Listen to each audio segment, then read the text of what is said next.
Hey everybody, Dr. Greco here. Welcome to Ministry in a Minute. So, Christmas is 1 week from today. We're making this video on the 18th of December. And I want to talk this week about the reason for the season. And I know that sounds trite and oversimplified.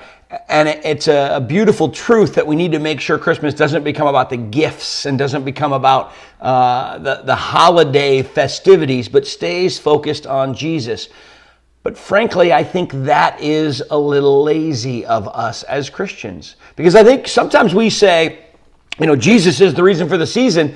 Yes, but Jesus came for a much bigger reason than just for us to have a holiday. And when we say that there's a reason for the season, I think that in and of itself points to some bigger things. There are many reasons that God sent his son in the form of a man to be born on earth, and which is what Emmanuel means, God with us. And as we look at the Christmas stories and the characters in the Christmas stories, specifically the Magi and the shepherds, we see that God's purposes for sending his son, many of them, of course there's just millions of them, many of them are laid out before us. And there is so much as Christians that we could explore, that we could discuss. And when we have the opportunity to say Jesus is the reason for the season, we've got someone's attention and we need to take the next step.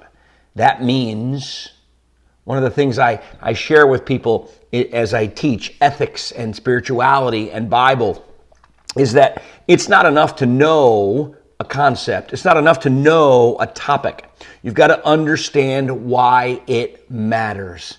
And so, this week we're going to go a little deeper. We're not just going to say Jesus is the reason for the season, but we're going to begin to lay out what that means, and we're going to pull it right out of the Christmas story. So, read Matthew and Luke, those early chapters with the Christmas accounts, and we'll be back tomorrow with more Ministry in a Minute.